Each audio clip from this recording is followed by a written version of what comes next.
This is an SPSS tutorial on Pearson and point biserial correlation to accompany the search method statistics and applications textbooks.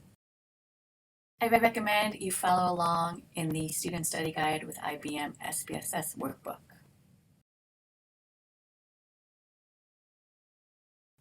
Let's start with the example shown in your workbook. Here we have 10 cases. One of the reasons we use such small data sets for many of these examples is so that you can recreate the data relatively quickly and then run the analyses and double check that you get the same answers. If you'd like to do that, go ahead and click pause now and enter your data. Here we have two variables. The first is called frustration, and this is a measure of frustration tolerance, and the second is a measure of self-control. These are both interval variables. We're going to calculate a Pearson's R correlation to determine if there's a relationship between frustration and self-control. Pearson's R is used when you have interval or ratio variables. Before calculating Pearson's R, it's a good idea to look at a scatter plot. This will just tell us that there is, in fact, a linear relationship and not a curvilinear relationship, and it will also allow you to check for outliers. To do this, go to Graphs, Legacy Dialogues, and then Scatter/Dot. And I'm going to select a simple scatter, which is the default. Click Define. And I'm going to put frustration tolerance as my Y variable and self-control as my X variable. It doesn't really matter which is which. The Y variable is the outcome and the X is the predictor variable. So if you have a prediction hypothesis, you might want to match your graph with that hypothesis. And then we get our graph in the output file. This graph shows that there is a positive and mostly linear relationship between self-control and frustration tolerance, and there are no outliers. In the next example, I'll show you an example with outliers so you can get a sense of what that would look like. But an outlier here might be something that was a dot down here that really seemed to be skewing the data. A curvilinear relationship would show the dots going in a pattern first up and then down, or vice versa. Down and then up. And we don't see either of these here, which would indicate that we can go ahead and calculate our Pearson's R. To do that, go to Analyze, Correlate, Bivariate, meaning you have two variables, and then we'll send the variables we want to analyze over to the variable box. Now, if you're following along in the workbook, you'll notice that the data set that's in there actually has other variables. I could not find that data set. So I simply created the data with frustration and self-control based on what was provided in the workbook. Send those two variables over, and then you'll notice Pearson is already checked. That is the default command. And then I'm going to click OK. And here we have the results. The correlation between self-control and frustration tolerance is 0.704 or 0.70, and the p-value is 0.02. That's under 0.05, which is our traditional criterion for statistical significance, and so we would consider this to be a statistically significant and strong correlation. These are guidelines for interpreting the strength of the relationship.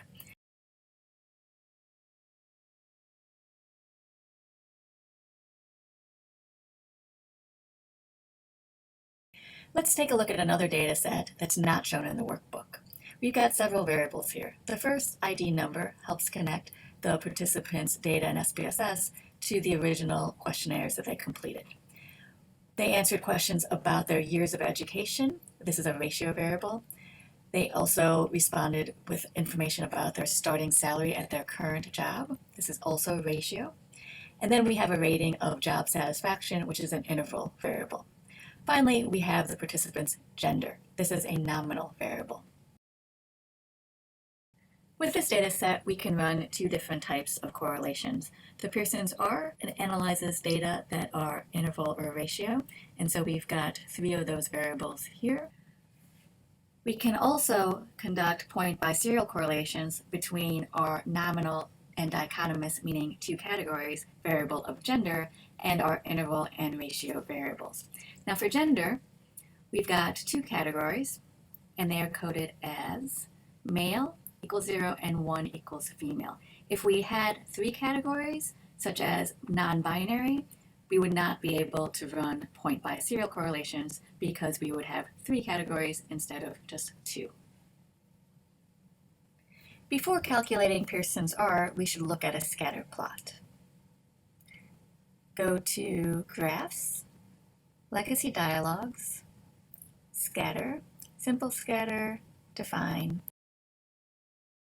I'm going to send my years of education over to the x-axis because this is my predictor variable, and then starting salary is my outcome. Click OK. And in our output file, we see that we have an outlier over here. What this indicates is that someone with 12 years of education, which is a high school degree, made $500,000. And this is quite a higher salary than anyone else. Now, when we have outliers such as this, there's a couple things that we want to do. The first thing you want to do is make sure that this wasn't a data entry error. So you should go back, find the participant who had that high salary. So I'm going to sort cases by starting salary. And I find that that is my number 12 ID number. I would then use this ID number to find the original questionnaire the participant filled out and verify that the information is correct. Let's say it is correct. I have some decisions to make. I could decide to omit this person's data. I don't want to do this just because it doesn't fit with my hypotheses, however, so you should be very careful whenever deciding to omit data. But in this case, because this person made so much more money than everyone else, we could argue that this person belongs to a different population of very high income earners and decide that it doesn't really fit with our study. To omit this person, I could simply delete the data right here, but I never like to delete data. So what I'm going to do is I'm going to use my select cases command, and I'm going to select only those people's salary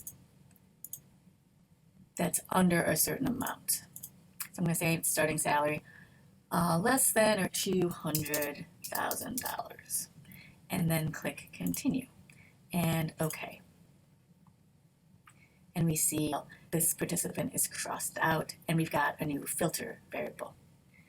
Then I would run my other scatter plots with my interval and ratio variables, and I'm showing this super fast here. Because my other scatter plots showed that the relationships were linear and did not indicate any outliers, I can now move on and analyze my data. To do that, I'm going to go to Analyze, Correlate, Bivariate. And here I'm going to show you how to run multiple correlations at the same time. So I'm going to select all four of these variables that I want to analyze, send them over to the variables box. Pearson is going to continue to be the correlation I analyze, even though I'll have point biserial correlations. Pearson is going to be the correct analysis in SPSS. SPSS doesn't know any better. You have to, when you write up your results, refer to it by the appropriate names. Click OK. And here we have our output.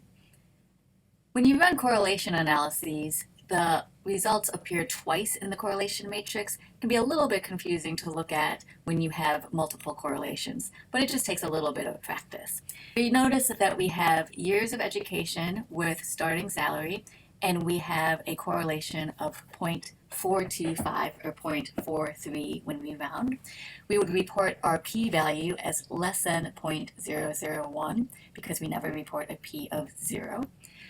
Then we've got 123 participants. For the relationship between job satisfaction and years of education, we've got a Pearson's R of 0.01. That is not statistically significant. And then for our relationship between job satisfaction and starting salary, we've got a Pearson's R of 0.06, and again, not statistically significant. For our point biserial correlations with gender, there's a negative correlation between years of education and gender, negative 0.27, the p-value is 0.003.